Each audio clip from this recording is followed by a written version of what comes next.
Forever Dog. Before we start the show, I want to quickly tell you about one of the funniest podcasts out there right now. It's called The Unofficial Expert, and you can listen to it right here, right now, on the Forever Dog Podcast Network. If you love sex and dating podcasts like I do, or comedy podcasts, as I do, or Forever Dog podcasts like Las Culturistas and Seek Treatment, or any of the Forever Dog podcasts, I listen to all of them. There are that many hours in the day. You're going to love The Unofficial Expert. On The Unofficial Expert, Sydney Washington and Marie Faustin sit down with your favorite comedians who claim to be experts in very specific fields like flirting, porn, daddy issues, online dating, cookouts. One of these things is not like the others. Stalking. That's a great episode. Sex toys, runaway brides. Sydney and Marie make the final decision on their expertise and decide whether or not to crown them an unofficial expert. Sydney and Marie are unapologetic, exciting, and incredibly funny, and you need to get to know them and their hilarious, honest comedy ASAP. So subscribe to The Unofficial Expert right now at Apple Podcasts or wherever you get your podcasts. It's very funny. Check it out. They write, they talk, and talk about what they write. Tune in tonight, or whenever the time is right. It's the Writers Panel with Ben Blacker, and it's starting now. Oh, yeah! Anyway, thank you all for being here. So I started doing the Writers Panel because really it's all for selfish reasons. I wanted to hear about how the stuff I loved got made. And I was lucky enough to be, adjacent to enough writers and showrunners that they would come out and talk about that. And it was at a time when nobody was really talking to writers. It was sort of before this huge wave of great television. So I started having these conversations because I wanted to learn things. I'm sure the same reason you started listening to these conversations. And after 400 episodes and like 2,000 writers, I'm sure I still have a lot to learn, but I feel like I can't do that until I'm learning it on the job, and I've gotten those opportunities, so that's happening. What I'm trying to do now is have a different kind of conversation. What I'm trying to do now is have the conversation that I feel like writers are having when we meet up with each other that's not just about how we write. These are the conversations that are interesting to me right now. I was telling my producer, Brett, please give a round of applause to producer Brett. I was telling producer Brett, and he did not like to hear this, but about every 40, 50 episodes or so, I'm like, I'm done. I don't need to do it anymore. And then I wind up having an amazing conversation, as I did maybe just a month ago, with a couple of our guests who are here tonight. And it reminds me why I love doing this and why I love talking to writers. And I'm lucky, I really do consider myself lucky, that you all are interested in hearing those conversations as well. So give yourselves a round of applause. That was a tepid round of applause for yourselves. I thought you would do better. I know that this audience is full of writers because that was a round of applause full of self-loathing. Good job!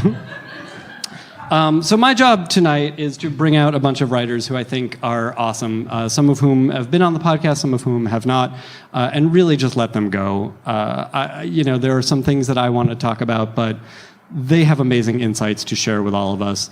So listen, the only reason I'm appearing in front of humans right now is because I have this comic book coming out on Halloween. It's called Hex Wives. It's going to be great. The artist is amazing. The colorist is amazing. It's about witches. The pitch for the book was, what if Samantha from Bewitched didn't know she was a powerful witch, and she's being held as a suburban housewife against her will. So that first arc is about her figuring out what she is and overthrowing the patriarchy. So listen, the thing I've learned about comic books recently is you have to pre-order them. If everybody in this audience calls up their local comic book shop and says, I want a copy of Hex Wives, it's only $4, they're going to order it for you, they're going to hold it for you, you go pick it up on Halloween, and then I get to do like 25 issues instead of just 6 issues. And I have 100 issues I want to do. So please order Hex Wives this month. I would appreciate it. It's the most you can do. All right, let's get to it. Ladies and gentlemen, we have an unbelievable panel. I want to bring up my first two guests. Our first guest has written on such shows as Haven, Hand of God, most recently Anne with an E, and CBS's upcoming Red Line. You can follow her on Twitter at Shernold Edwards. Please welcome Shernold Edwards.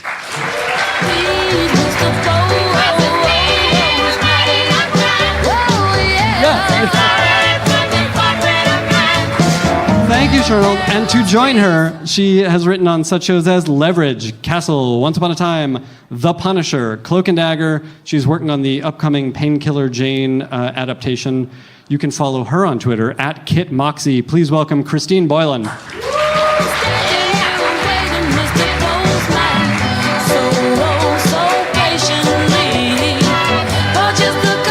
Thank you both for being here. I was mentioning you all earlier in the introduction, saying the podcast that we did was one of my recent favorites. It reminded me why I love doing the show. And what I loved the most was right off the bat, Shernold was like, let's get into it. Coming in hot. So I get warm. I emailed you both today saying, we're going to get real hot real fast. Because I feel like, you guys have both worked on a whole number of great shows. You've worked for really terrific showrunners. You worked for not so terrific showrunners. We don't have to get into naming names. I do want to keep this positive. But what I really would love to hear about is working for male showrunners. It's something that we only touched on when we talked last month. But there's a different way, I feel, that men go about running a show than a woman would. Would you two care to speak about that? Yes. We actually had a huge conversation about this very thing just now backstage with everybody. So you're supposed to save it. I know. So we're going to do that bit with everybody. There's one aspect of it that we found. I love that you all planned, because I didn't. We didn't plan. It was But just this. It was just this. And then we realized we weren't listening to you. We were like, oh shit, do we need to go out now? So we came I'm over used here. to it. Yeah. So, for example, you mentioned when we spoke on the podcast, Christine, working for John Rogers, which was a good experience for you. Love John. You learned a lot from John. But you have since worked for women. You've worked for other men. What's the difference? And is there a difference? It's hard to say. Hold your yeah, right, microphone. Hard to say. It feels, I don't know if I can generalize so much as to say like there's a straight up difference. There's always that Chris Rock like, men are like this, women are like this, like, which kind of comedy that makes me sort of crazy. All his other stuff is great, just that one bit I don't like. So it's hard for me to generalize, but there is an issue that we talked about that we're going to bring up. That's one thing that men don't think about that women constantly think about for the group. Attention to female characters. And I'm going to say the male showrunners I've worked for have been all across the board. Mm-hmm. They've been in places where they are so overly attentive to, oh my God, are we treating the female characters like humans and giving them enough and like overdoing it to the point where I'm like, oh my God, just pretend everybody's like a Ken doll down there and let's just make them all people. And that's good. Like over attention is kind of beautiful. If you're going to air, that's the way to go. Like, look, I say overdo everything and then pull back, whatever. But like, so that's a difference. I don't see that with the women as much. Mm-hmm. The women are, I worked for fewer women showrunners. Jenna Bands, who's amazing. Jenna's from the Shonda School and also working with Shonda that year. It's all about like how much pain can you put your characters through, male and female, just pain. And there is something to be said of like writing from a place of pain. I mean, my whole like pitch for Painkiller Jane was like women's rage and pain. Let's talk about that, which the guys were fascinated by. So hopefully it stays in the script. I don't know. Do you feel like that's a story that hasn't been properly told? Oh, that's a good question. An exploration of women's pain. Rage and pain? Yeah. No, it hasn't been told. No. We need more. A lot of it. And there are many aspects of it, but that's not what we're talking about right in this second. Yeah, I mean, a little bit. It's the thing I like about genre. Yeah. I feel like sci-fi gets closer. You know, How so? I'm curious I about was that. thinking And why about- do you think? I was thinking about Battlestar Galactica today because I love it and I haven't watched it in a long time. I also watched Strange Days last night, and I haven't seen that in like 15 years. That's a movie. It's a movie, but it's just sort of looking at like, Catherine Bigelow's lens on a James Cameron story, right? And I don't know anything about how that movie was made. I was just watching it to watch it for references. And first of all, Angela Bassett looks the same. How dare she? How dare she? But just the way a woman, so much is talked about like the female gaze or whatever, but like the way a woman looks at things. And I think on a show like Battlestar, we got the point of view of those female Cylons and also our female soldiers is the wrong word, that basically like pilots and crew. In a way that was so sort of like, I'm going to mangle this quote, but Virginia Woolf said you have to be of all sexes in order to create, right? And I feel like Ron Moore's in there. Ron Moore's in there in a way, you know. I mean, he's doing stuff on Outlander that's like crazy, but on Battlestar you see it. I felt like my female experience was being validated in a way by this like alien creature that had nothing to do with me. And do you think it's because it is sci-fi, because it's removed from reality, that it was easier to get that through, or whatever the backstory to it was? Do you think the genre allowed it to happen? I mean, metaphor is the best way to process anything. Yeah. I think, and also like, even as a writer, like I'm afraid to approach stuff head on, so metaphor helps.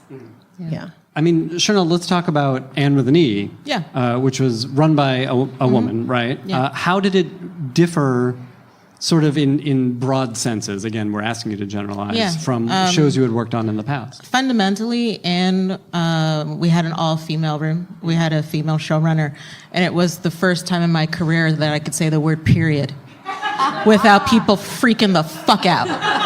Is that right? Yeah, you cannot say period in a room where there are dudes. Even like one, we could do one, just to make him uncomfortable. We did it on Punisher. Yeah. Because one guy was like feeling really like, I can talk about that. Yeah. And I was like, really? And he's like, oh no, I know all about this because of my girlfriend. And I was like, okay, let's go. Yeah, exactly. Let's talk cups. Yeah. Let's talk everything. reusables. Let's talk disposables. Yeah. I didn't see that episode of Punisher. No. It was a sidebar because it was a woman's issue. But we did talk about it. So how was the tenor in the Anne? Yeah, so there was there was a comfort, with having an experienced woman, a woman who's been on very muscular shows, if you will, creating a space and a safe space for us, to the point where, if any delivery water dude came in and used our bathroom, I was incensed. It's like, what are you doing here? So in that sense, it's a very general ease of sharing and stuff like that. And in most writers' rooms, it's a safe space, but it is different. So I've had, my first showrunner here, his name is Matt McGinnis, and he was like the uncle. And he, I love him. Right? I love him so much. Right. I worked with him. Too. I loved What him. show was this on? This is Haven. Okay. And he's extraordinary. He's like a tall, brusque ginger. And he's got 3 daughters and a wife. So he's a minority in his house. And he's not afraid of women. So when I came in on Haven, we had a proportionate number of women in the room. And eventually we had a woman co-showrunner. Gab Stanton, but he was not afraid of anything, to the point where I think he's made quite a career of being like the dude in female rooms, right? Like on Bold Type and another show. So he was great. I worked for black male showrunners, which was a treat. In that, they were both kind of like older brothers to me. And one of them was just like, why are you writing like that? That sucks. And I was like, oh, hold on, let me change that and get back to you. And he's like, yeah, do that. And it was cool because I learned. Right, and it feels like that's about the relationship. Yeah. Right? Like he knew he could get away with saying it that bluntly to you. Well, I don't know if he cared, but he was fair. I'm saying he was honest. And then it was upon me to realize, okay, that writing was different than what he wants, and let me figure it out. But in terms of addressing the women's stories, there has been, I've seen lacking in focus, and even sometimes I interpret it as interest, and then I don't know if it's a lack of interest so much as it's a lack of knowing or connection or thinking that you've addressed the thing, but you haven't addressed that thing at all. And then I've had like old crotchety white grandpas, so, and I can roll with an old crotchety white grandpa. They always have good stories of the old days of when they got paid a lot more than we I get know, paid all the now. residuals. Oh my God. Oh my God, the repeats. Oh my God. The lunches, the spreads. The lunches. Oh my God. Yeah, we had like a month to write our drafts, and we go up to the cabin, and man. We always ordered lobster. The days, the surf days. and turf. Good Lord, what happened to the Real. industry? Well, you did, Chernobyl. You were tapping to the industry. You guys got here late. That's what I heard. Let me ask you, really, like, was there that feeling that they were having trouble with the changing industry? At times. I have worked for people who seem to have had trouble with the diversification of the writer's room. They try to push it down. A lot of people try to push it down. That's not good. Let it out. And then you don't know what the problem is. It's like, oh, did you have a fight with someone at home? Or are you mad at me for me? Or because of this draft? Or are you mad at someone else? And I'm just in the room like, what's happening? Yeah, just let me know who you're mad at, even if it's me, and I can roll with it. And how do you roll with it when that is the issue? Well, you focus. If you're a Black woman, you're quite accustomed. You code switch. You ignore. You eventually get angry at times, but that has to be calculated, and you have to be in a position to don't get mad when you're a staff writer because you'll never work. Don't get mad when you're a staff writer. Don't get Cry physically mad. in the car on the way home, like anybody else in Los Angeles. That is what you have to sing it out. That's why we have the commute. Cry it out. That's why you're in the car. Yes. Thank you. This has all been very instructive. I thank you for teasing what's to come as well. I can't wait. Let's get to it. But first, our next guests are both returning pals. She has worked on Terriers before going to The Walking Dead, where she started as a story editor in 2011, which is also when she first appeared on the Writers Panel podcast. It's episode 23. What? Yeah, right? Since then, she has stuck with The Walking Dead, and she is currently the showrunner for season 9. You can follow her on Twitter at Angela Kang. Please welcome Angela Kang. How can she lose? 36, 24, 36. What a winning hand. Oh, she's a bitch. Thank you for being here, Angela. And another returning pal, again, humble beginnings, assisting the producers as well as Vince Gilligan on The X-Files and The Lone Gunman, as well as more assisting on Grey's Anatomy, Mad Men, and other shows. She then staffed on Breaking Bad in season 3 and is now executive producer on Better Call Saul, as well as developing the hopefully upcoming Welcome to Night Vale program. Follow her. Yeah, we're going to get into it.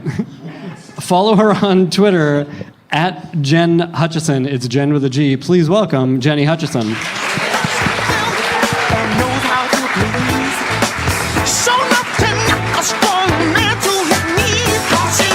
Thank you both for being here. Listen, I read off your resumes just now. For both of you, they're kind of focused on one show. You have stuck with these shows, these producers, for 5, 6, 7, 9 years now. And my question is, to what do you owe your longevity? How were you able to stick with it when other writers who were part of those staffs fell away or got fired or found other things to do? What's the secret to being 10 years on a show? Well, first of all, you have to kind of like where you are, because people also leave because they're unhappy, and they can. So kind of finding a place where you fit in and you like the people that you're working with and you like the sensibility is really important.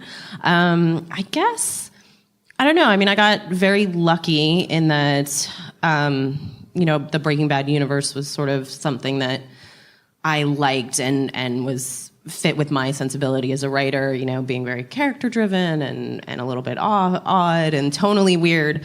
And so I just kind of learned that voice so well and found a way to integrate it into my own, and just managed to kind of keep growing as a writer on those shows. And luckily worked for showrunners who were very supportive of that, the idea of building your team kind of from within and having them move up the ranks. Yeah, I think, to echo a bit what I can't talk right now.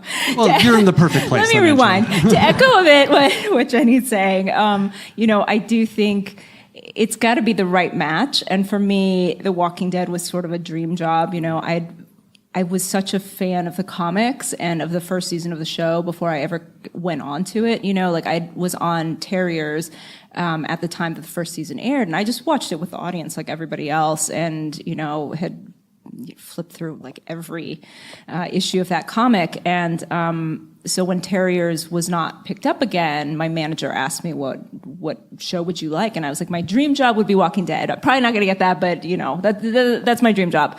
And so, I just feel like I was really lucky that I staffed there. I've always loved that kind of, I love zombie stuff. Like I love the kind of fantasy type of storytelling, but I also love that it's really grounded in character, and it's, they're emotional stories. They're a little theatrical at times, and, it just was a very good fit for me. And then I think the other stuff is sort of like, I don't know, like I get along with people pretty well. I'm collaborative, and so I don't know. It's like sometimes like you just go like, here's the stuff I could control, which is like I try to work really hard and do what's expected and go beyond what's expected. And then, I don't know, there's an element of luck and being in the right place at the right time, and it's been a fun ride.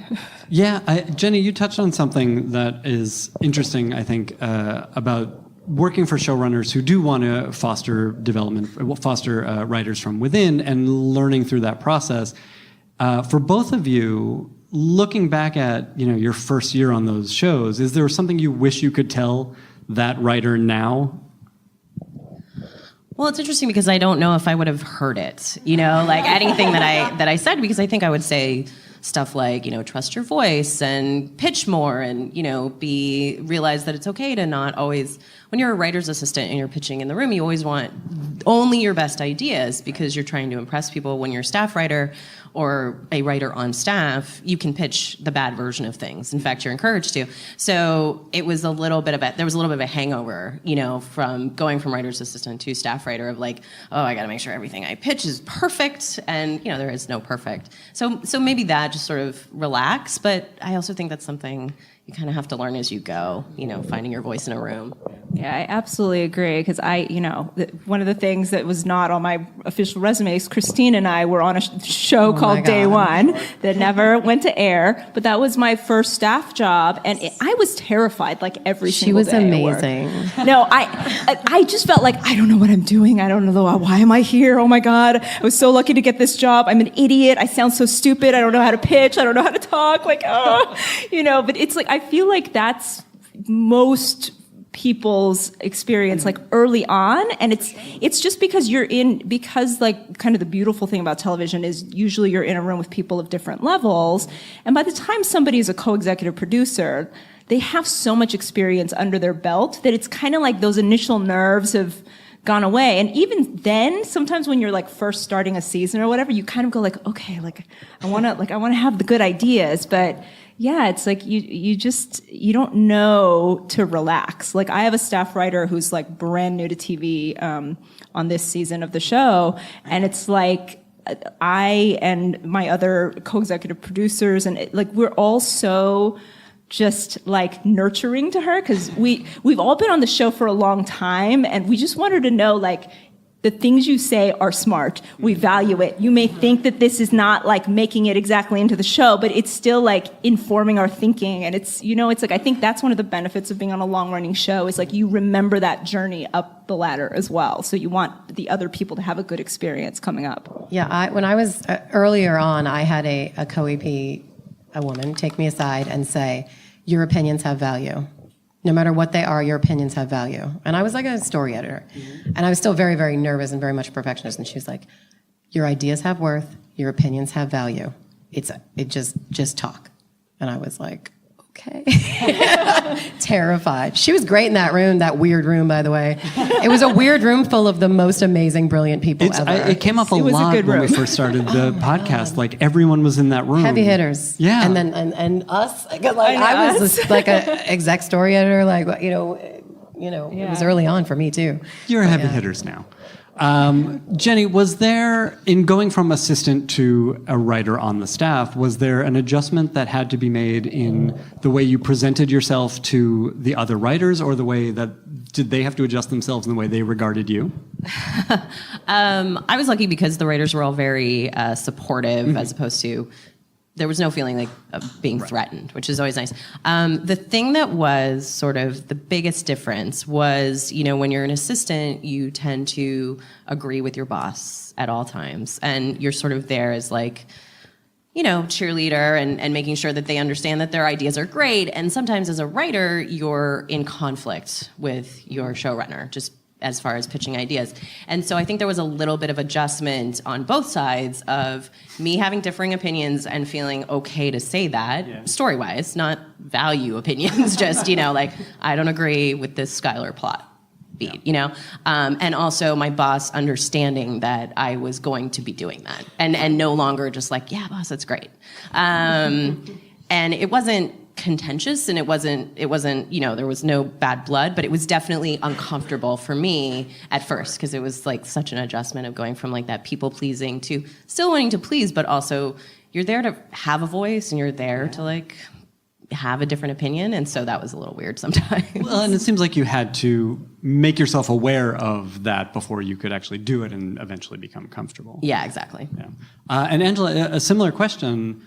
You've come up through the ranks on this show. Now that you are running the show, what are you doing differently? What are you doing the same to how you were brought up as a writer there? I think, the thing that's interesting is like the show's been going for so many years, and there's so much about it that has always kind of worked. Like I think we're very lucky in that we have a room that is full of kind of like gentle nerds. It's nice people. So I think that I wanted to preserve that feel of it. I definitely run a little more of like a regular room just in the office. I'm in the office a lot more. Scott, he kind of took to working from home a lot. He was totally plugged in, like constantly emailing or on the phone or whatever. But it's just, that's like, he needed the space away to kind of concentrate and be with his kid too. But it's like, for me, like I kind of like putting in my time at the office. So when I go home and with my kid, like it's cleaner. So it's a slight difference in process. So I kind of like to like bounce around with everybody and check in and do things that way. Like I have a lot of conversations with people through the day. So that's a little bit different process-wise. I think, it's really interesting, even in the, what Jenny was saying, like going from an assistant to on staff, I had a bit of the same experience going from being on staff, like as a high-level person on staff, but even that to running the show, but still having Scott as an executive producer that I talk to and deal with story with. And, even though like he really, like I run all the day to day, like he is overseeing a universe. And so there's things that we have to talk about. And there's been an adjustment on both sides for us too, of like, sometimes like whereas I on staff might have like argued a point, but then eventually been like, you're the boss, that's your vision. It's like now sometimes we get into things where it's like we argue a point and I'm like, well, I really respect your feedback on this. I'm still going to go this other way. And so, so it's just a change. And that's so great. I think it's been interesting. And then, like we have a very good, I think, set dynamic too, just sort of an organic hashtag. This is so annoying, but it's like, like internally, like we would talk about the Walking Dead family. We all call each other family. And, I always hear Breaking Bad and Better Call Saul has a similar sort of vibe from people who've done both shows, but it's just, it's like people are very tightly knit. And so people started hashtagging things TWD family on Twitter and Instagram and things like that. But it's one of the most popular things about the show is just the sense of the family dynamic and how much fun everybody has with each other. Sure. So that's definitely something that like I don't want to mess with in any way. You know what I mean? It's like if people are like happy working with each other, it goes a long way when you have long days and hard stuff to do. Well, I'm sure you will keep that up. Please give a round of applause to all of our panelists thus far. And let's welcome the rest of them. You know her from, here we go, Shameless, Parenthood, Complications, Turn, Washington Spies, Into the Badlands. She's currently developing Hugh Howey's Wool for AMC, where she is under a deal. Please welcome LaToya Morgan.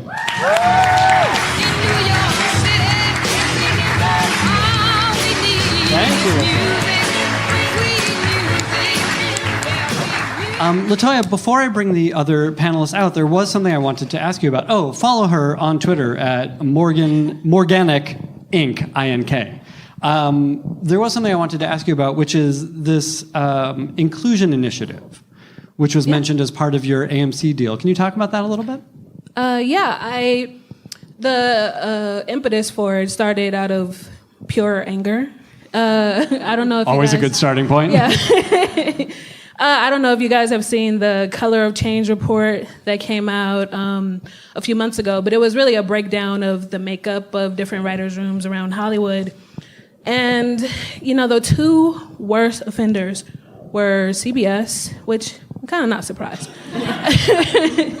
But the other one was AMC.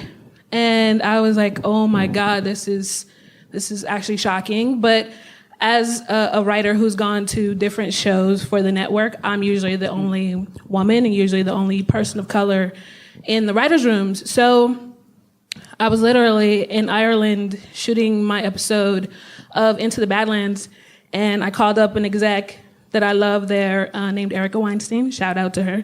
And we just talked for probably 3.5 hours about how can we fix this? What if? And my thing was, if you need me to do more in order to help bring young writers into the fold and help them through the development process at AMC, I am more than happy to do that. And so that's how it really got started. And AMC was really, really excited about it. We're just now getting it off the ground, and so we're putting in all the infrastructure and getting our website ready and all that stuff. But yeah, it was great. Yay. Yeah, it's amazing. Single-handedly saving AMC from itself. Anger gets a lot of stuff done, I gotta say. Absolutely. When it is up and running, do you know where people will be able to find information about the initiative? Yeah, and as of right now, you can email amcinclusion at gmail.com. Great. Perfect. I hope people will do that. Yeah, or hit me up on Twitter. I'm always there. Yeah. All right, let's please welcome the rest of our panelists. She has worked on NYPD Blue, started out as a playwright, worked on NYPD Blue, Desperate Housewives, is the creator of the American version of Prime Suspect, worked on Deception, Bates Motel, is the creator of the Hugh Laurie vehicle Chance on Hulu, and is developing the hit podcast Dirty John for television. Please welcome Alexandra Cunningham.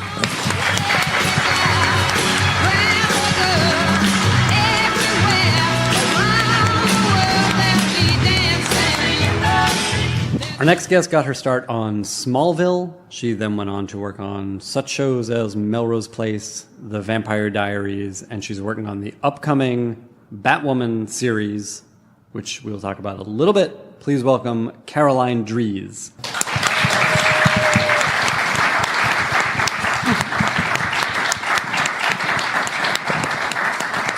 Thank you for being here. And finally, our next guest from all the shows that you love and have watched for the past 20 years, including Charmed, Alias, Lost, Brothers and Sisters, Fringe, Agents of S.H.I.E.L.D.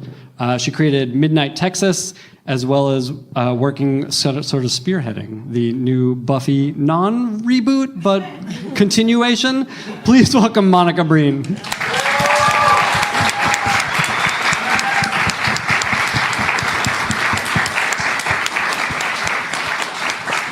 All right, I want to ask, Monica, starting with you, and then we can sort of come this way, about working on these big IP, because you guys have had this stuff announced in the past 6 months or so. I'm curious to hear, one, why you are the person for the job. What?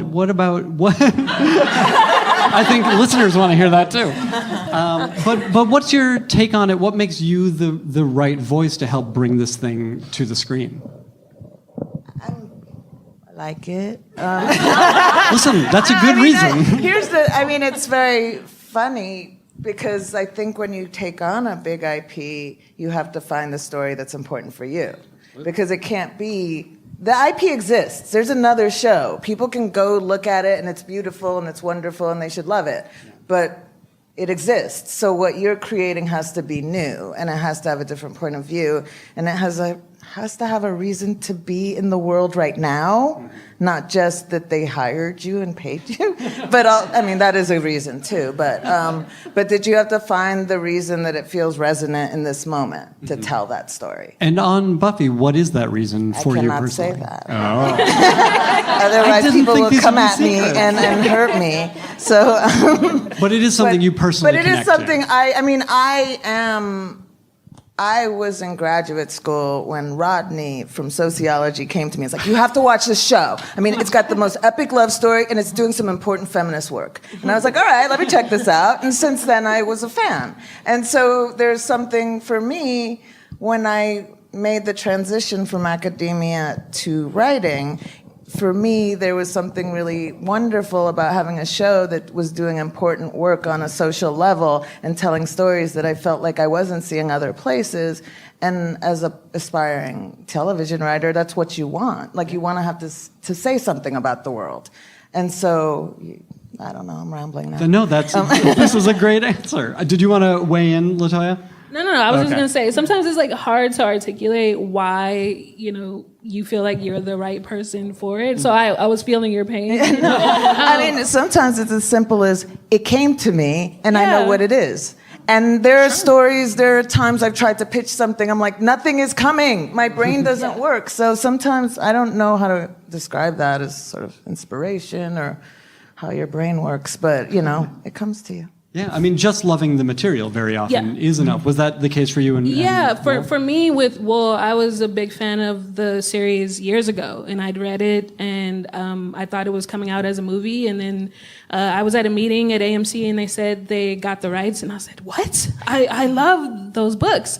And they said that Hugh Howey, who wrote the books, was sitting down with several people to consider for show running. And I said, just get me in the room so I can just tell him I love him. And so I sat down and had a meeting with him, and we really just hit it off and connected. And then they told me later on that he ended up picking me out of the 5 or 6 people he was meeting with. And so I was over the moon, ran around my house a little bit. But I think the thing that drew me to the story was that at its core, it's a story about this young woman who comes from kind of like the wrong side of the track. She comes from the bottom of this silo, and she rises to a place of significance in the silo. And so I think of myself as a perpetual underdog, and so that really resonated with me. It's going to be a transition for you when you're running this huge hit show. Think of yourself as an underdog. I'm the one who's not supposed to be here. How am I on this panel with all these wonderful writers? I don't know. Wait, that's what I thought about myself. Right? Wait, do we all feel that? Yes, raise your hand. Yeah. It's ridiculous. Everybody stop. I don't know if you heard the audience before. They feel that way. I don't feel like that at all. I feel like I'm supposed to be here. I feel like I deserve to be here. You deserve it. Yes. I'm good at what I do. And so are you guys. Stop playing. Wait, hold on. I'm going to pause this for a second. Duly noted. Sure. Where do you get your confidence? Out of my ass. That's where it comes from. It's working. It's working. Out of my butt. But while you're talking to me, I can speak a little bit to the IP situation that you're talking about, in that sometimes things come to you and you're not that big a fan of it. And sometimes you've been in a development deal with a studio for a really, really, really long time, and sometimes they're like, give us one last chance, and you're like, okay, but I really want to be out of this. And they say, here's a book. And then you read the book and you're like, oh, this is interesting. So I'm doing something real quick. It's Fiona Griffith's Mysteries, written by this white dude, set in Wales, about a young white woman who's a cop in Wales. And she's got a thing. She's got a mental thing. And I took that. And I was like, okay. Because she's got this thing where she thinks she's dead. It's a thing. And I thought, okay, shit. You know who else has trouble feeling like they exist? Who has trouble feeling like they deserve to take up space in the world? You know who has to fight shit like that? Black women. There you go. Black women. Please tell me it's still in Wales. It is not. Now it's in Detroit. And she's black, she's mixed race, and her boss is black, and her boss's boss is black, and everybody is black. It's blackity black. And black. Although she was adopted by a white family. I kept that part. But it was just like, sometimes when you get stuff like that, you just do what you want. And you do, and you're just like, you guys are gonna want this. And they're like, we do. And I was like, I'm throwing 2 more black people. You still gonna want that? And they're like, yeah. And I was like, I got 1 more. And they're like, we're gonna talk to Netflix about it. And I was like, okay. So That's amazing. How far along are you on this project? I should be. We'll get you home and on script. Yeah, okay. Alex, I want to come back to you and talk about Dirty John for a minute. Talk about IP. Tell us a little bit about how you got involved with this project. This is a beloved podcast, especially here in Los Angeles. People have listened to it, apparently. It was one of those things where I actually didn't know there was a podcast. I was procrastinating on my previous show, and I went to long reads, and all of the articles were linked there, and I was like, oh, just one more. And then I ended up reading the whole thing, and then people started saying, have you heard this podcast? And I was like, what podcast? There's articles. You're dumb, because it's not a podcast. It's a thing you read. And then, so I listened to it, and then in a way that has probably also happened to people up here, my agents called and said, we control this. Do you know what it is? Which they always assume that no one else knows what things are because they don't listen to them or read them or anything. So I said, yeah, as a matter of fact, I am interested in that. And I went and I met with the LA Times guys, and there were a lot of male executive producers in a room, and I walked in and was the only woman in the room, and they said to me, we're slightly concerned about all of the comments on the podcast website and the LA Times website that talk about how stupid this woman is. And I went, she's not stupid. And then I immediately was like, okay, I think maybe I should probably do this, because I don't think she's stupid at all in an era where the internet is showing us that all people want is to feel special and seen and to matter, and that there are predators out there who are taking everything that you explain is important to you about yourself on the internet and using it against you. And also the intersection with true crime, which I am the true crime hoe. There is nothing I do not know. Well, we can talk about this. I'm sure there are other true crime hoes up here. Yeah. But, I think I'm one of those. It basically just intersected with a lot of things that I cared about, and also it's super fun and pulpy and noiry and all of the things that I like. But those were all kind of broad reasons. The show I did before Dirty John, which was Chance, was a novel by Kem Nunn that was about a forensic neuropsychiatrist who dealt with people with traumatic brain injuries, and my daughter was born with a traumatic brain injury. So when I read that book, there were a lot of things that I connected to about it, and then a lot of people who bought it thought it was going to be House 2. So that was unfortunate, but that sometimes you connect to things on super personal, very specific, unique to you levels, and sometimes it's the larger things like other women up here have talked about, and then you clue into it. You could make it super fun, and that's where I'm at right now, shooting 3 episodes at the same time. Oh wow! Yeah. I have sort of a nuts and bolts story question about that, and about forming the story for Dirty John, which we know as a finite series. We know how this ends. We know who the characters are. How are you making it its own beast? Because that's part of the adaptation process. Right. Well, we're using the scaffolding of the podcast. Like, obviously, we're not going to leave out any of the things that people enjoyed about the actual podcast. But, I had the podcaster in the room with me, who is Chris Goffard, who did it and also researched all the articles. And, there's I'm not exaggerating, thousands of pages of things that didn't get used. And so it's actually an opportunity to give people what they loved about the podcast. But also, one of the reasons that people were like, this woman's stupid is because it was a great work of investigative journalism that did not take you inside this sort of spell of love that this man cast over this woman, which that's an advantage that scripted has over a podcast, is that I have wonderful actors who are going to show you how difficult it is to look into Eric Bana's eyes and go, eh. So I have that, and we're going to tell people a lot of things about the story that they don't know also. So it's everything you love and things you don't know you love yet. That's really cool. Great. Caroline, let's talk in an elliptical way about Batwoman.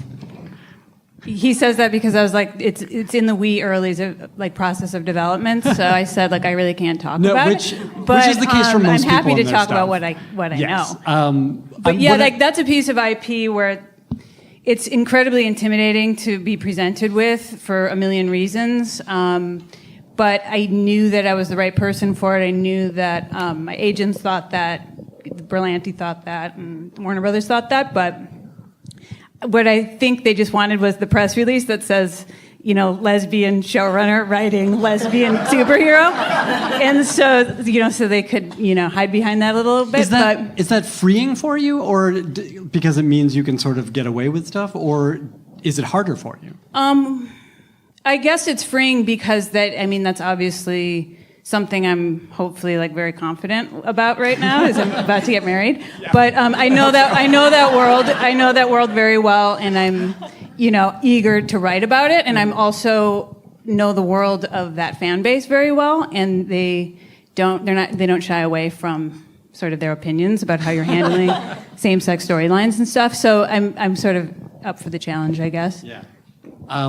Did you have to find a way in other than sort of the big picture, who this character is, what we kind of know about her from the press releases?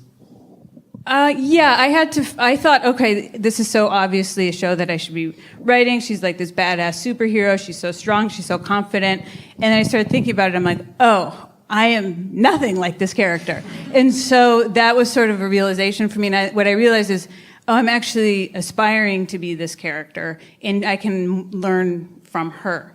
And so I think that was that became my way in. And, in story writing, you're supposed to write these stories about characters who change, obviously. And this is a character who knows herself so well, when she's 13 years old, and then when she's 30 years old, she doesn't really have a character arc, that turns her into a superhero. So that's sort of like my in for her. That's very interesting.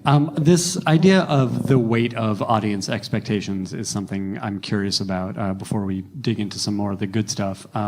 And Jenny and Angela, you guys are sort of dealing with this both on The Walking Dead and on this Night Vale project, Jenny, which I think there are high expectations for. What? No. Do you want to talk about wrapping your head around that, or how you deal with that?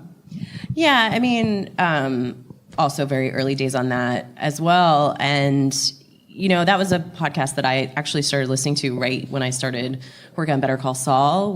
I had a commute at the beginning of Better Call Saul, which I don't really now. And so I had been seeing a lot about it on Tumblr, and I was like, okay, I guess I'll listen to this podcast. And I just felt very inspired by it. It just sort of unlocked things in my head writing-wise, and I was like, oh, this could be a cool TV show, and then immediately put that out of my head, and it wasn't for a couple years or a little while before I heard Sony had interest, and I was like, hey, I kind of like that show. And they were like, yay. But yeah, the audience expectations are something that I think about a lot, not in the sense of I have to write a show that I know they'll like, but just hoping that people understand kind of, I am a fan as well, and everybody's experience with a piece of IP is different. I'm a huge Buffy fan as well. I'm sure that my relationship with it is very different than Monica's. We're probably similar in some ways, but not in every way.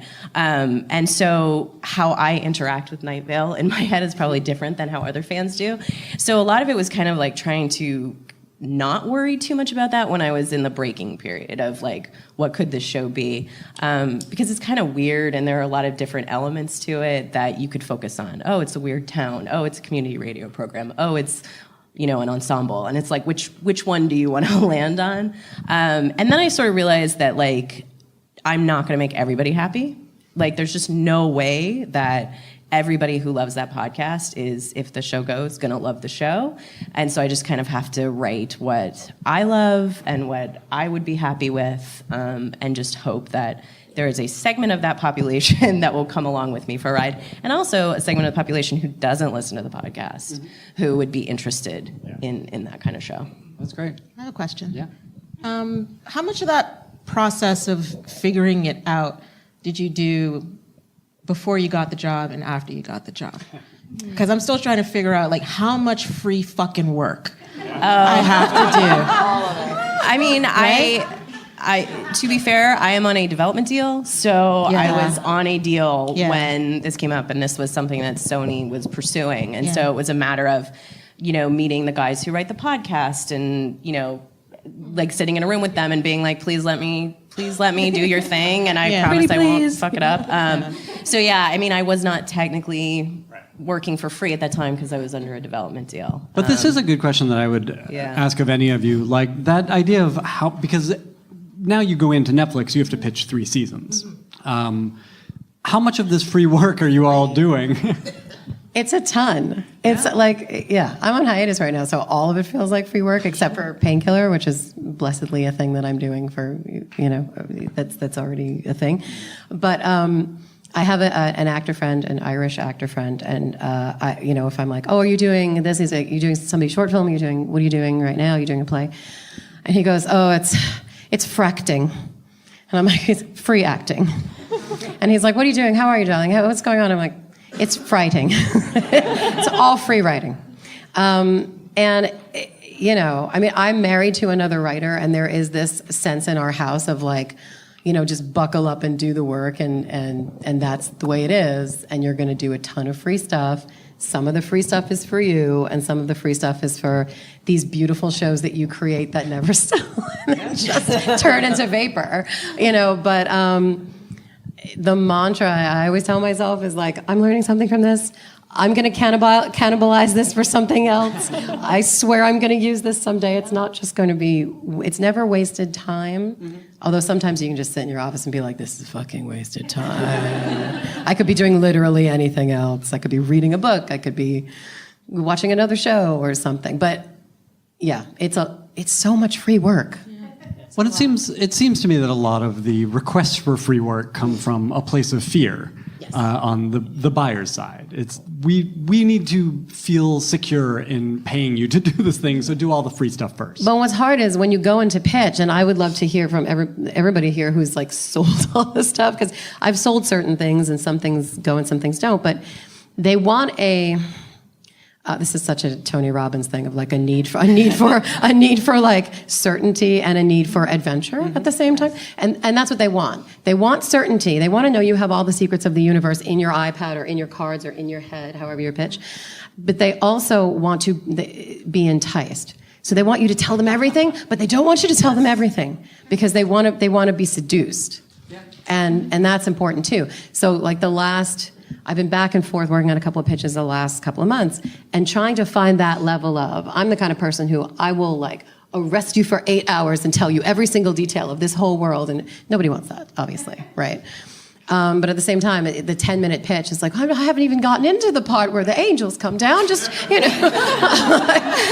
just give me 5 more minutes, So, I mean, the balance of what do you keep and what do you not keep, and walking into a room where if you're pitching on a book, you have to assume no one's read that book.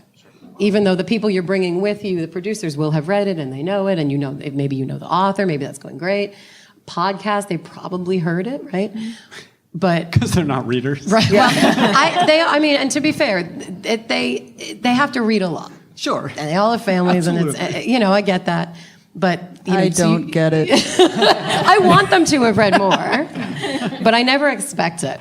That's the thing. So, yeah, what's the balance for you guys of like seduction and enticement versus, listen, here is a chart of 5 to 7 seasons, and here are the points we're going to hit, and it's going to spike on Twitter season 4 because of this. Right. Just trust me. Like, how do we do that? Well, and the details that you think are important versus the ones that are important for telling that story.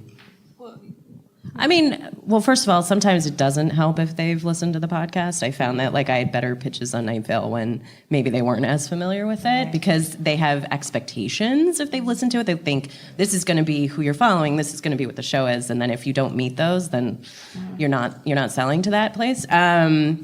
It's a hard balance, and this is something I consistently struggle with. I am the person where I go in and it's never the right amount of detail. Like if I overdo it, my agent's like, oh, wow, apparently you gave a lot of detail. And then if I underdo it, it's like, oh, they want you to come back. And it's a hard balance. And so I think the thing that I have found is, because you're right, they want to know everything, but they don't want to know anything. What they really want to know is, do you know everything? Yeah. And if you can communicate that to them, then I think that's when you have a more sort of successful moment. And so when it comes to details, I try to do a thing where there are specific details that I highlight that are important to me, that I feel like I can pitch really well because they're meaningful for me. And then they're like, oh, she has details. There must be more details. It's not always successful, but I think that's the thing is do you have a point of view that's really strong? Can we invest in you, even if we don't have it all in our heads?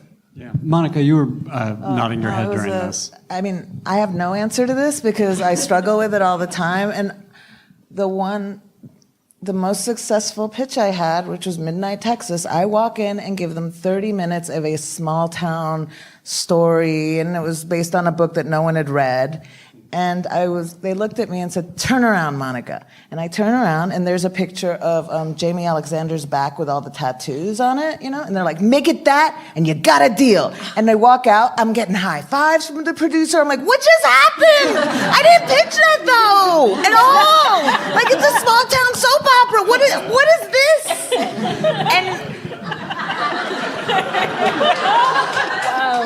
And then, before they picked up the show, because I was like, they're never making the show.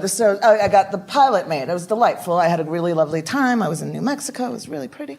And I was like, no one's ever doing the show. There's a talking cat. There's angels. It's crazy town. But it was a small town soap with supernaturals. And I get called in, it's like, can you make it a demon of the week? Because if you can, you gotta sail. And I'm like, what did I pitch? Why did I pitch? Just tell me what you want. This is a make your own adventure. So I don't 100% have answers because it was successful. It worked. And the show, as wackadoo as it was, got a second season. So in a strange way, I'm just like, all right, let me just go into this little, rabbit hole and just figure out what's happening because no one knows. That's what's amazing to me. That this knows. is NBC. This was NBC, right? And what year was this? This is 2 years ago. 2 years ago. This is right after we fucked up on Constantine and did a serialized show with demons. And they were like, can't you just make it Grimm? Can't you just do amazing. an exorcism of the week? I was like, but all exorcisms are kind of going to look the same if we do that. But you nailed it. So. It was you work very hard on your pitches and you work very hard on creating a world in your mind that you understand and you know how to break the story, you know what the emotional arcs are, and then you just get thrown these things, pow, make it this, and you're like, all right. And part of it for me is I always think of this job a little bit like a Project Runway challenge. It's go to the 99-cent store and make a gown. And I feel like that keeps me sane. Because otherwise I will go crazy when they tell me to make a gown out of construction debris. But that's, part of the fun of the job is all right, well, let's make a gown, I guess. That is very helpful advice. It's healthy. There's a lot of improv involved, right? Yeah. In pitching and being in the room and selling a thing and making the thing all down the line. Is there ever any comfort? Do you ever feel comfortable? Not for me. No, I'm the person who hates pitching probably the most, it's the worst. So I try to skate out of there with doing as little as possible. And so I try to keep it like 20 minutes, and I do go into a lot of details about the character, and I try to dance and say there's going to be this mystery and you're going to discover these things, at the end of the season. But that's the rule of thumb for me, to try to get in, get out without having a heart attack. There's a producer who will remain nameless who said to me that if my writing career ever went south, that I could hire myself out as a pinch pitcher because I'm like a carnival huckster or something when I get in there. So I would like to offer my services to anyone who would like it. Because for some reason I feed on it like a succubus. I don't know what it is. I've been drunk in there a couple times too, and I have sold both those shows. I would like you to know. I went to Musso and Frank's, and I had 3 silver gin fizzes and a chicken pot pie. And I sold a show, which to the same people that Monica is talking about, I would like to say, but it was actually the previous regime. It was Angela. And I sold Prime Suspect to Angela, and for some reason NBC thought ITV wanted it to be 2 hours long because it was British. I don't know. And so I wrote a 2-hour pilot and did however many notes on it, and then suddenly Angela was gone and Bob was there. And it was like, oh, shit, that's a thing that happens. People come in, and he called and he goes, if you can make it an hour, I'll pick it up. Wow. And I was like... Because it's just arbitrary, right? It's just like, just make it an hour. You have 5 days to do it. If you can make it in an hour and 5 days, I'll pick it up. Why? Okay. So, did that. I mean, anyway. Something's working. No, I was just thinking about the process of that and the chaos of it. And it's sort of like the thing about, at least in network, and it's, I think, maybe the complete opposite in cable, but in network, it's just so insane and so stupid the way everything is run. Like these random ideas and you probably had the script for like 4 months, and then the last week they say do this major change, and it's like that for every step of the way. It's like that for casting. It's like that. You're basically, when you make a pilot, you're making a small company. You're hiring all of these department heads, and it's just insane how quickly you kind of hire people, and you're trying to read writers' scripts, so you can hire a good team, but you have to hire them in like a week, and so it's all so expensive for them and so stupid at the same time. And so I'm just shocked that there isn't a better system. But we all kind of just ride the wave, I guess. Do you think that's why they give dumb notes? No, seriously, because I was on something recently where the notes came with pitches. Like big story swings and like character stuff and like stuff they shouldn't even have said out loud. Yes. And is it because they don't give us enough time to do anything? So is that they don't trust us, or they don't trust what they bought? They don't know what they want, and they don't know what will work. So they're just like, fuck it, try all of this, It's just like just throwing spaghetti at the wall, I also find that a lot of times, honestly, they don't actually understand what their note is. And so they throw out ideas because they're trying to solve their problem, and they haven't actually figured out what their problem is. And so, we always say, like, what's the note behind the note? Yeah. And like, it's a real thing. Like I have been on things where you get this crazy note with some crazy suggestion. You're like, but what is actually not working for you? So I think sometimes that is actually what's going on. I think that's helpful. And I think if you jump in, and sometimes this has worked 50% of the time, 50% of the time it's turned against me. If you say, wait, but how did you feel when you read that scene? And sometimes they're afraid to answer and they get defensive and they're upset. And sometimes... Isn't that's too much? I'm kind of scared. I don't want to know that much about their lives. Sometimes... I don't want to know what your mindset is. But sometimes it helps them find, like, I was really worried for blah, blah, blah, whatever. And you get to a place of, like, you're supposed to feel tension because the next couple of scenes are going to alleviate that and then build it up. So you can guide them to a place of leave it alone. Sometimes. Or at least to putting in words the thing that they're having a problem with. Or sometimes you just have to like know what you're willing to move on and what you're not. I was working on a different project where there was a whole discussion about changing the point of view, a different main character, and they had a suggestion for who that main character should be, and I was like, no, it's not going to be that person because it's sort of antithetical to what the story is about. And you're sitting across from the president of the network, and you have to say that, and you have to just be willing to just fight it out and take what fight for what you believe in. And what kind of reaction do you get to responding to that? First, there was a pause because it was like, and then I had reasons, right? So I wasn't like, I was just like, no, your idea sucks. It was, I had a really significant reason why that character should not be the main character. And then we started to have a real discussion about it. And then I also had an idea of, as an alt, who could be the main character. And so that I swung them to my position. But you got to come armed with ideas. Right. Absolutely, yeah. I mean, also it is very tempting to fight every battle because they are so fucking stupid. Yeah.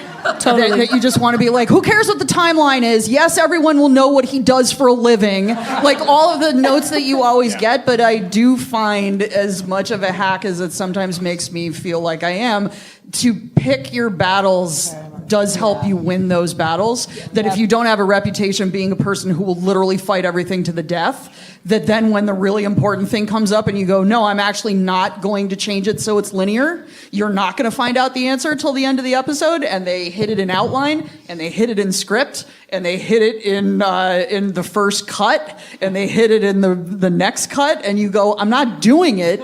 They go, well, I guess you don't usually you're not usually this really strong-willed about a thing. 1,000% agree with that. Yeah, so then you don't do it. You don't do their stupid note. No,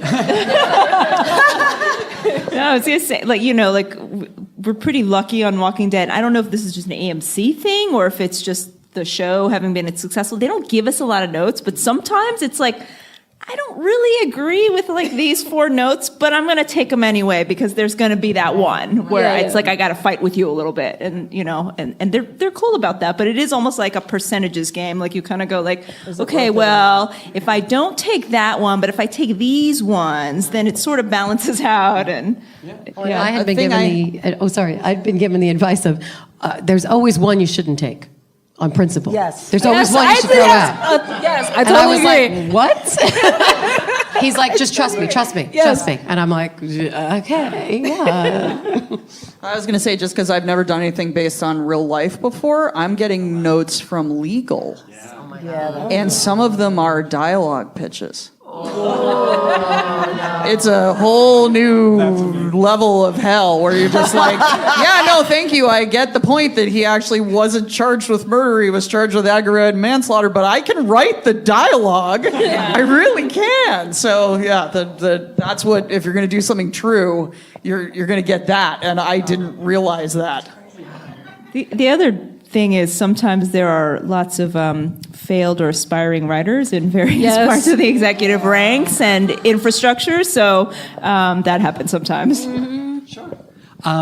Is there, let me steer this in this direction. Is there an expectation as a woman writer, female showrunner, that you're going to take a note in a different way to a male showrunner or writer? Do you mean better? I don't know. Do you mean without talking about it? Maybe. I don't know. Do you think that expectation exists? I don't know what the expectation is, but I know that I've heard people say "Oh, how did LaToya react to that note?" I don't know if that happens to guys, but I mean, it's a thing. Yeah. No. I mean, I think the idea, and I know for me personally, there's a lot of socialization being a woman of wanting to, make peace with people. And so it's less, I think, maybe on an executive's part and more on my part of understanding where am I just trying to sort of make everybody happy, and where am I, no, that's actually a note I can take. They're making a real point. So I think for me, it's more of a personal thing of understanding and being really vigilant about when am I just sort of falling into my programming, and when am I oh no, that's I have gotten smart notes, they do exist, and it's sort of understanding when you can use those. I do find that when I was pitching around, I I did find that like different executives fairly split on gender lines would sort of react to me in different ways while I was pitching, in the sense of like anybody who interrupted me during my pitch was always like an older man. Like, you know, there's definitely a certain, you can kind of, there's, and again, of course it's not everybody, but there's definitely little patterns that you notice. And I would say that I've worked with a lot of sort of big personality male showrunners, and the tantrums that they could throw, I don't think I could throw. No. I don't think I could hang up on an executive and say, fuck that, no. I'm like, I'd be fired. I really do feel like they'd call me and say, fuck you, gone. Yeah. So like, I've seen behaviors that, nor would I want to be honest. Like, I'm not a tantrum thrower, so I feel like we can talk about it.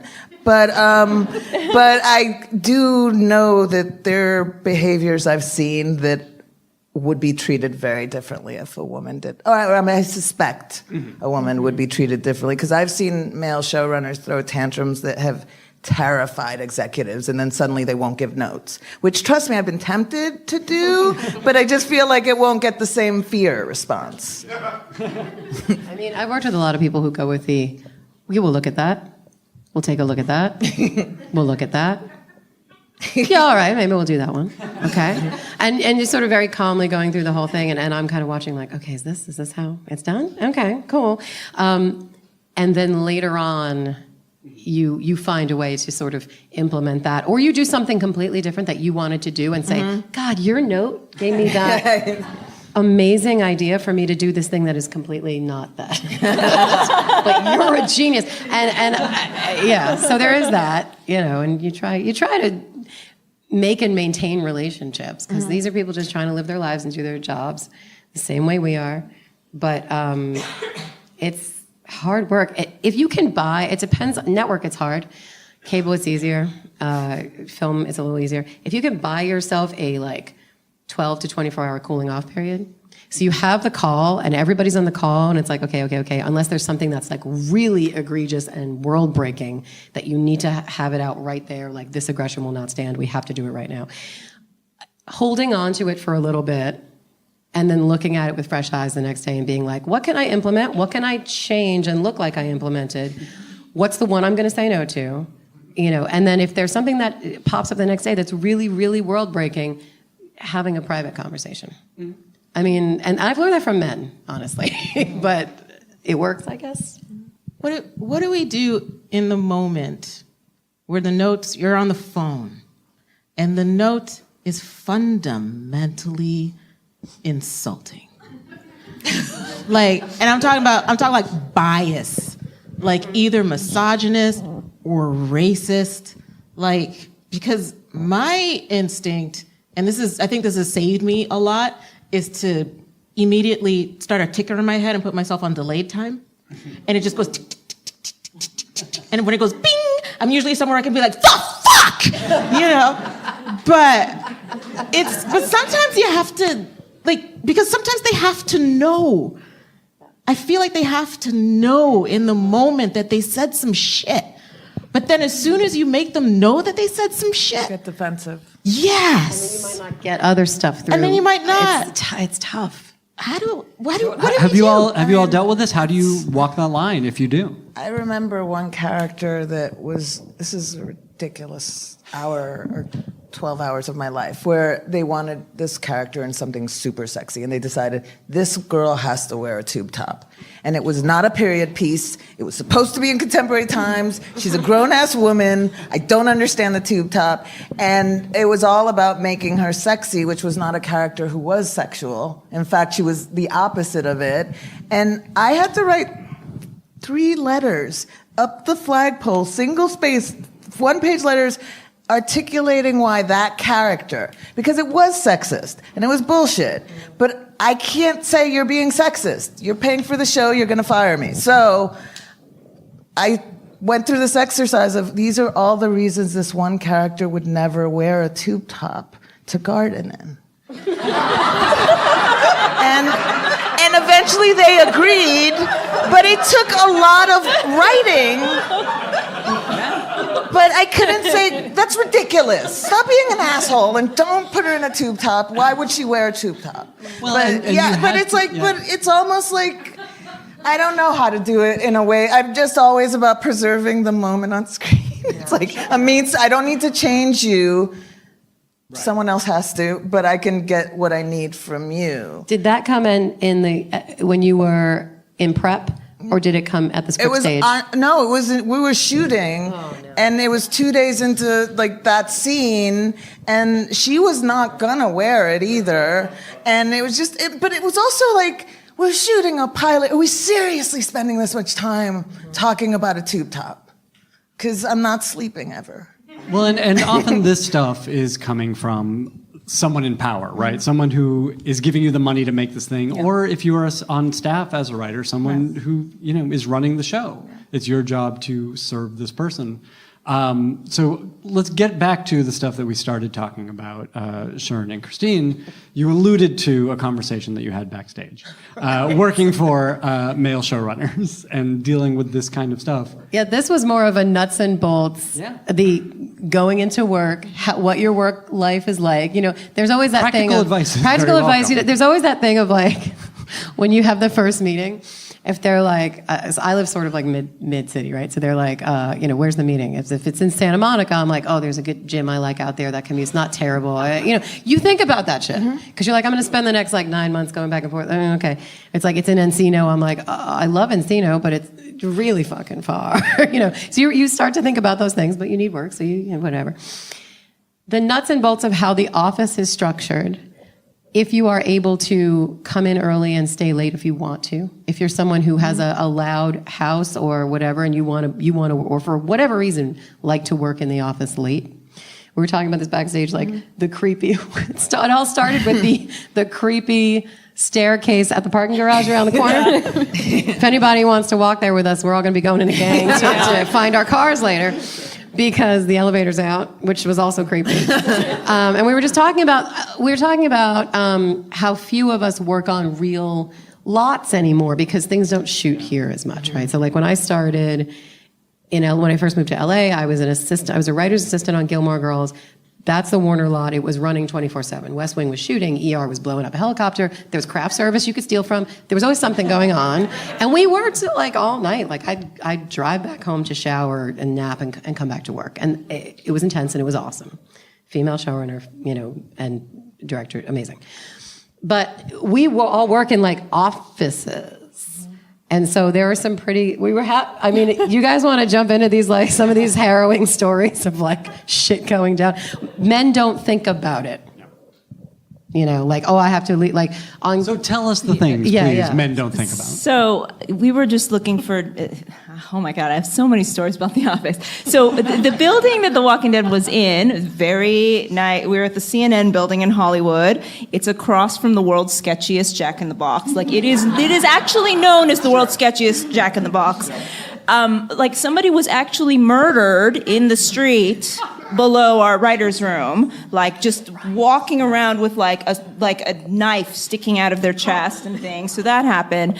One of our assistants was followed from, the parking garage is not attached. So she went to the gym. I was working late. She was coming back to get some stuff, and a dude like just followed her through the alley and then followed her into the building. There's security in the building. They're just like, do. Oh, it's not weird at all that this 20-something girl is like walking really fast to the elevators and some like sketchy dude is walking behind her, trailing her. She goes in the elevator and he like sticks his arm in, like the elevator doors close.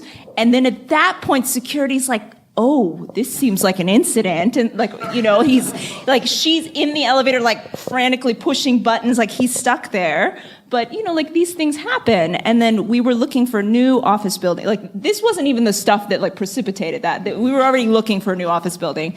But, it's like some of the guys who were pre-scouting stuff, they looked at some things, and then I went to a building, and I was like, I look at the building, and I'm like, okay, well, where's the parking? And they're like, well, there's this many spots right here. And I'm like, where's the rest of the parking for everybody else? And it's like, oh, it's just around the corner. It's like a block and a half away. And I'm like, you know who's going to be there?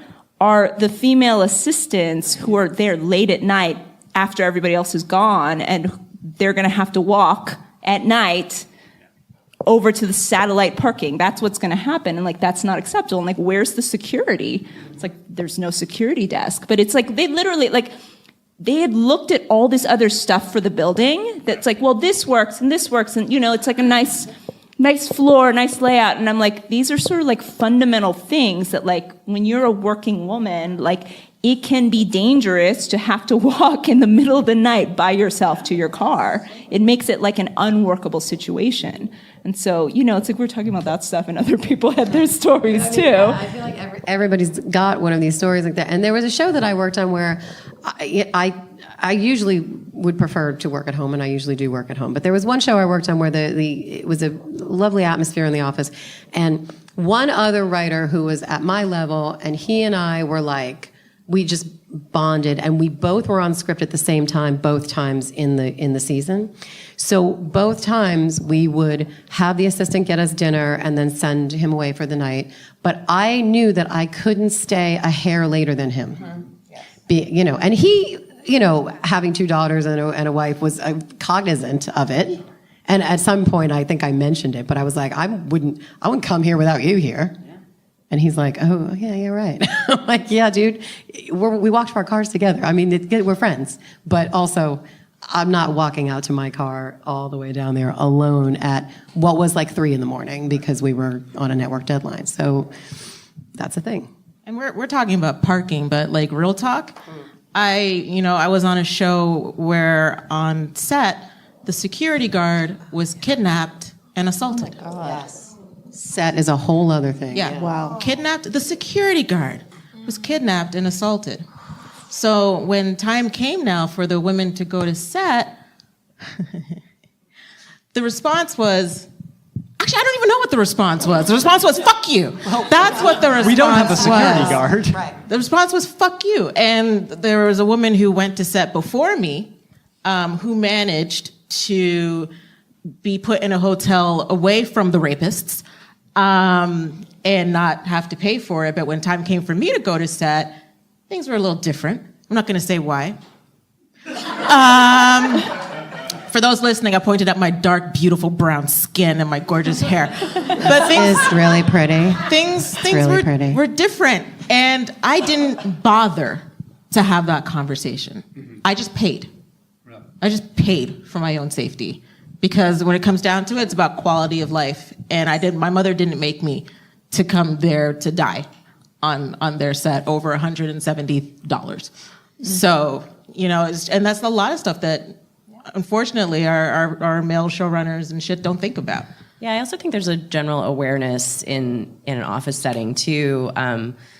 I've been in offices where, like, there is someone who is maybe being a little creepy to somebody else, and, like, various people don't notice it. I think especially for women in this society, we're hyper attuned to what's going on around us and who people are, and also kind of keeping an eye out for other women, especially younger women who are in lower positions of power in the office. And so I have had moments where, like, I've noticed somebody is talking a lot to an assistant, and I will just do the thing where I go and I say, hey, I just want to make sure everything's okay. And, like, you are okay with this person paying a lot of attention to you. And usually they're like, yep, totally fine.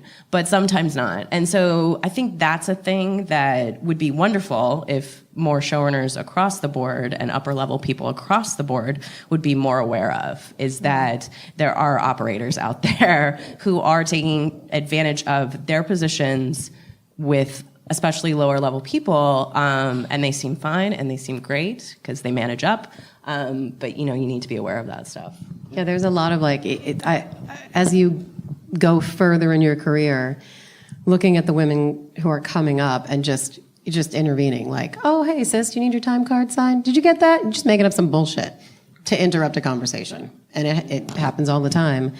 And on set, keeping an eye on set, even when you're not, like, I'm kind of a set rat, and I love going to set even when it's far away. But stuff happens out there, and sometimes the showrunner's very busy with stuff, and if you're like the number 2 or the number 3, you're going to get the calls. So you'll get the calls, and sometimes you'll get the calls from other women who don't want to complain. And I get that because I don't want to complain, except to my husband, and he has to hear it all the time. And my sister, she gets in the ear full of everything. But you know, they'll call you and be like, okay, so the location's really far, and I'm on this side of the city, and they want me to have a rental car, but they won't let Transpo pick me up, but Transpo's sitting right there. It's those little things of like Transpo versus a rental car. Some of us are New Yorkers and shitty drivers, as me. But and some people are perfectly competent drivers, but are not going to be able to do 12 to 14 hours on set and drive themselves across a town, a city they don't know. That's, you know, that half of it's like woods, you know, we all shoot in the woods and stuff. You know, you got to make a safe space for them to come to you. And then I would go to the showrunner and say, okay, so-and-so doesn't feel safe. This person doesn't feel safe. People on set aren't listening to them. We have to like fix this. Yeah. This is, I mean, everything you all have mentioned is great advice to any showrunner listening or anyone who's going to be a showrunner listening. So I want to ask for some more of that, whether it's about being in the room, whether it's about, you know, it doesn't have to be gender-based, whether it's about being on script, whatever it is, something that you have had a good experience with a showrunner that you would like to see more showrunners do, something you wish a showrunner had done for you. I feel like Alex has all the answers. All right. I'm going to punt down there. We're coming for you next. I like a captive audience. And a captive listenership. Let me talk to the white guys. White guys, be a credit to your race. Okay? A lot of you are going to get further faster. If your agents tell you you're not getting a job because of diversity or because of #MeToo, they're lying. You're not good. Because white guys get jobs. I don't hate white guys. Some of my best friends are white guys. I've dated a white guy, and then I married him. He's in the back. I'm not angry. I'm not angry. So, when you get there, and you will, hire the women. Hire the people of color. We are not a threat. You know who's the threat? The people who look like you. They want your job. We just want our job so that we can learn and then create jobs for other people. We don't want your job. You look miserable sometimes. We don't want your job. We just want ours. We are not a threat, but we are coming for you. We are coming. And when we get there, look at the stage. Look at this stage. We're coming for you, but drunkenly and very slowly. Like, you know. When we get there, and we will remember who was cool and who wasn't. I don't forget a fucking thing. I will remember who was cool and who wasn't. If you're not cool, fake it. If you see people who are not cool and you're cool, say something. Please, say something. If you're not in a position to say something, remember, and then when you get there, which you will, be cool. All right, let's get to your questions. If today you guys were back to being a staff writer or an assistant looking for a job, and in a world in which more and more showrunners look like you and not like they always have, who would you want to work for and why? Who's great out there right now? It's nice to say nice things about people. I'd probably want to work for Shonda Rhimes. I love everything she does, and she seems like an amazing person. And she also seems like, for me, like sort of like a god. Like I've never met her, I just hear about her, and like I know people who have seen her. So probably her. She's like a celestial being Yeah. no one's ever seen, but we believe in. I'd want to work for Angela, who I actually am working for right now. She's running a freelance Walking Dead for me, and she's amazing. So give me a freelance wool someday. Yes. That's awesome. I would work for literally anybody on this stage. You're all amazing. Not sucking up for reals. Outside of this stage, I'm a huge fan of the Magicians. I would love to work for Sarah Gamble. I think she's a genius. Yes. And a bunch of other people, but you know, yeah. These are good answers. Thank you. When you started your first writing jobs, were you expected to already know the voice of the showrunner, or was there room, a little bit of trial and error to learn the language of the show or understand what the showrunner wanted in your scripts? If you have a good showrunner, there is leeway. I mean, if this is your first staff job, you should go in and make your best effort to capture the voice of the show, 100% absolutely. But good showrunners understand that everyone's voice is unique, and it's hard to capture exactly someone's voice. And that's what the notes process is for, is to help you get more in line with what the voice and tone of the show is. And it's about going into that notes process with that open mind and wanting to learn and just being able to sort of absorb without either getting defensive or, the shame spiral. Because no one's going to get it right. Everyone gets notes unless you're the showrunner, and then you're getting notes from the executives. Yeah. It is a bizarre thing that we hire people because they have unique voices, and then we expect them to imitate us for the first 3 years. It's, it's what Jen is saying, that you should let your freak flag fly, because that's the way the person's going to see what you're actually able to do. And then you'll probably get rewritten some, and that's okay, because it's a learning process. And I also feel like my first job was the third year of Charmed. And so you have 2 years of 24 episodes. So at that point, after 48, it does start getting in your head. So I think that it also depends on, has the show been around for a long time? Because on a new show, it's going to be trial and error. There's just no one who walks out of a pilot. That was 8th season of NYPD Blue. Who couldn't write siblings at that point? But it's just leave out the pronouns. Use the word scumbag a lot. It was just, Yeah, and on a technical level, too, you have to make sure, and it's the easiest thing to do, but make sure your script looks exactly like the other scripts. Yes. I've got scripts where it's all in caps, and it's have you not read the 50 other scripts ahead of this? So, little things like that. Specific use of slang and swear words and all kinds of stuff that are very specific to showrunners' voices. If you can absorb that, trying to get there, Once Upon a Time is written in a very specific way, and getting that out of my head after 6 months, I loved writing that way. Trying to get it out of my head 6 months later is very, very hard. Which is, I think, to Monica's point, if the show exists, great, go watch those 40 episodes, but also read the scripts that are coming through and read them through a few times. Because a lot of showrunners will have things like, that showrunner didn't like lines that were longer than 3 lines. And it would bother him. If you did a 4th, he'd be like, I don't like this. And he would never say it's because it's 4 lines. It's it's always overwritten. But you realize anything more than 3, you're going to get notes on. So it's there's a sort of math to it, oddly. Well, you pick up people's quirks, right? Yeah, and sometimes you're there season 1, and I will shout out to Steve Lightfoot, who runs Punisher. Right from jump, he had been developing it way before he hired us, right? He had 2 scripts written, he had a whole Bible. He knew exactly what the season was going to be and what the show was going to be, and he has a very strong voice. But he brought us in based on samples of ours that he fell in love with.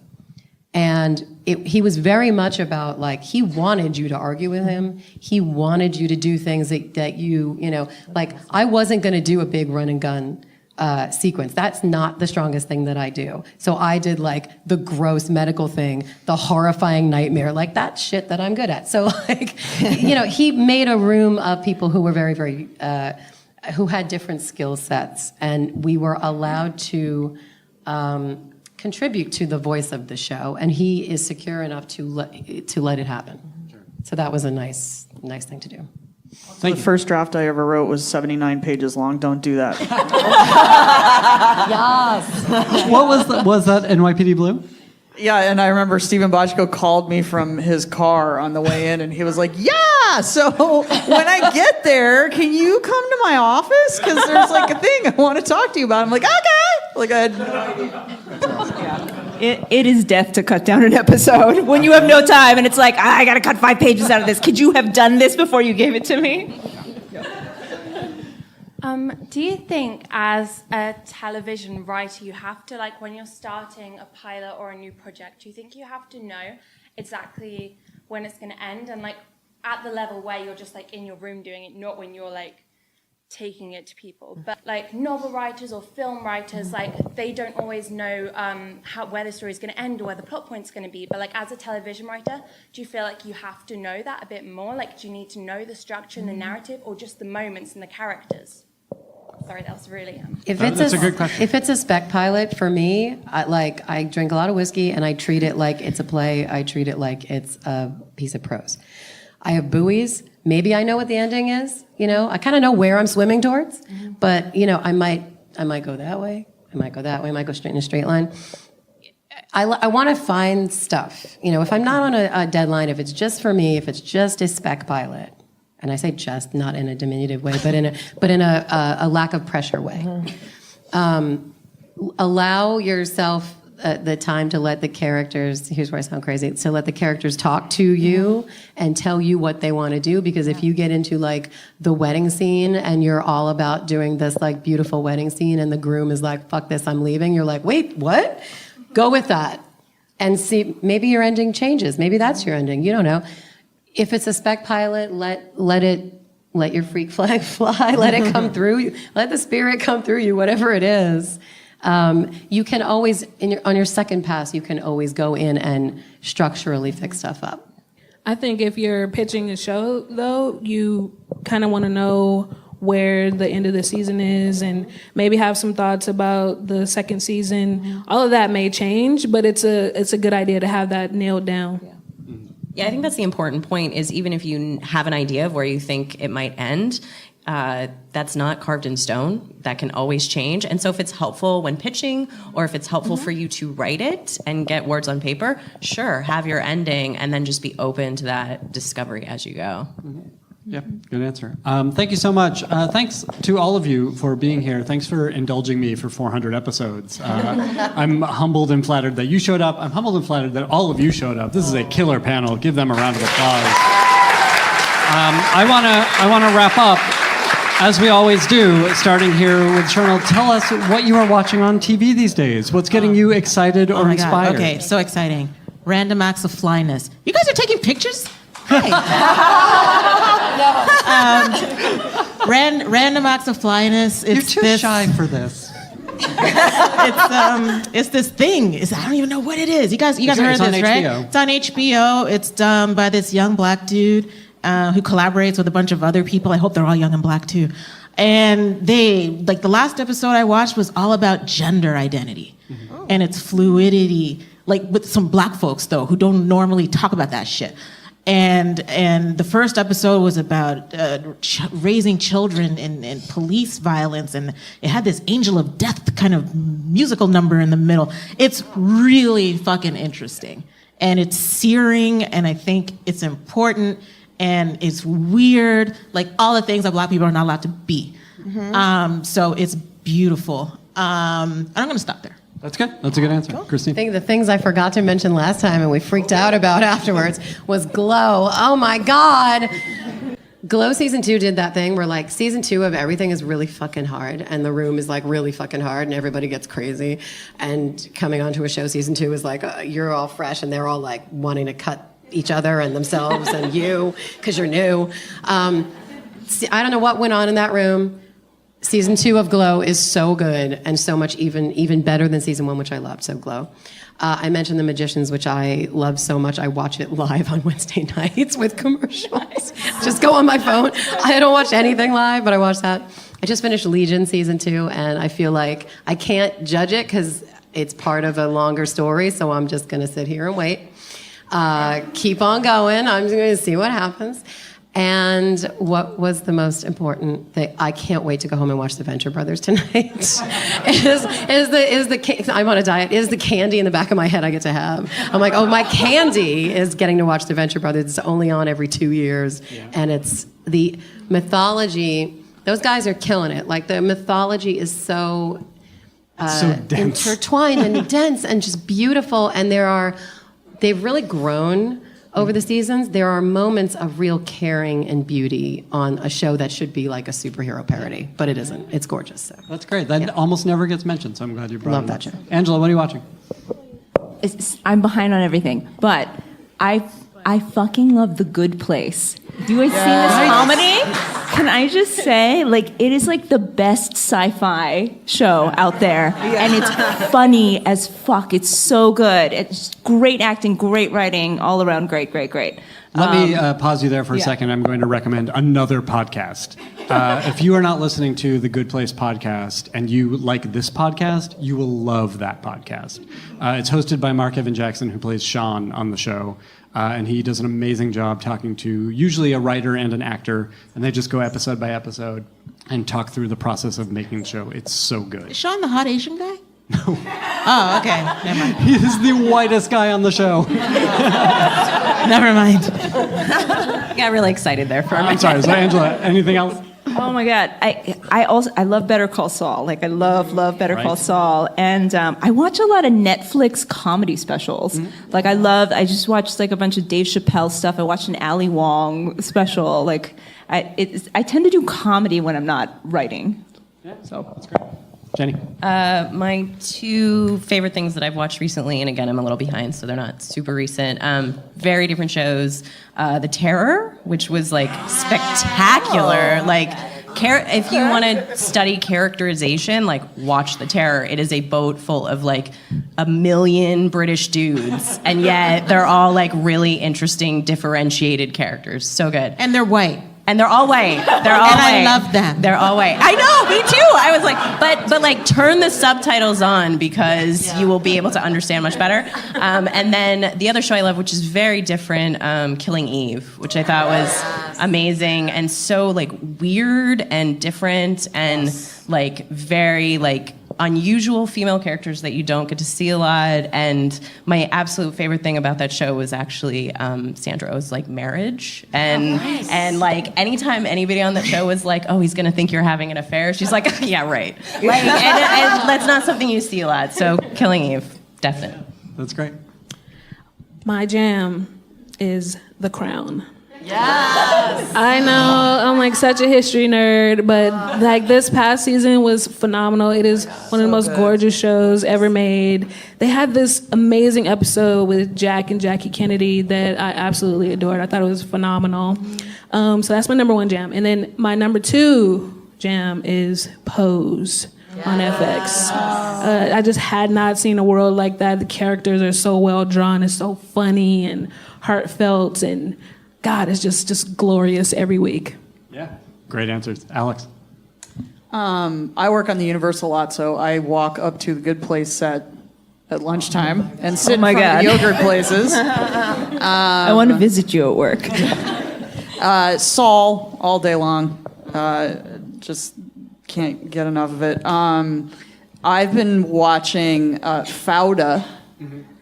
You got to watch it in the original Hebrew, though. You gotta go into those subtitles and make sure you're doing it right. It's on Netflix. Yeah. It's on Netflix. And Gomorrah, because Gomorrah is the Italian mob garbage people. Oh my God. And I feel like the guy that wrote it is in like witness protection or something. Like anyway, it's amazing. And Barry.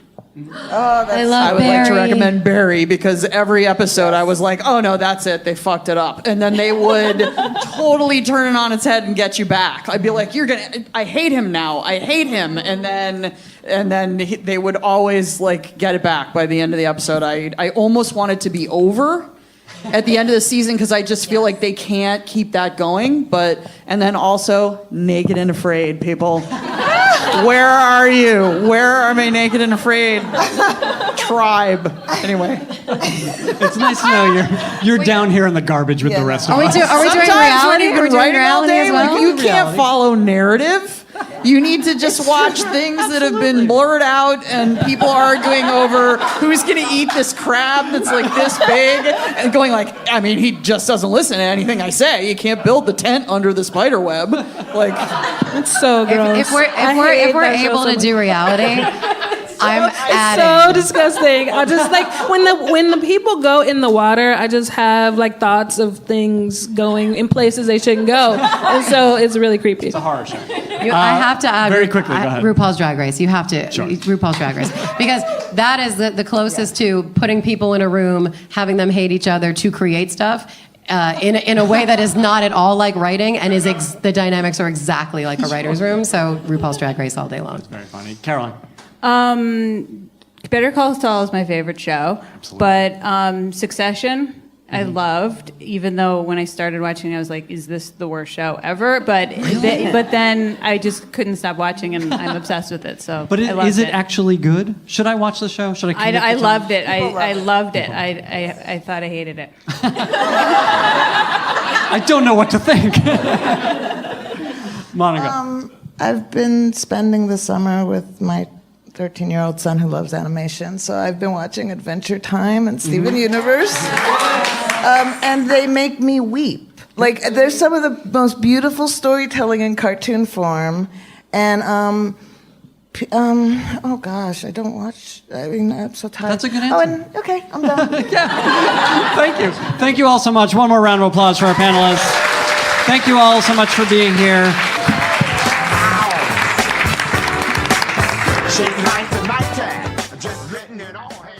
Now is the time for you to call up your local comic book shop and pre-order The Only Thing I Care About, my new Vertigo comic called Hex Wives. It's about witches, and it's about gender politics. Does that sound fun?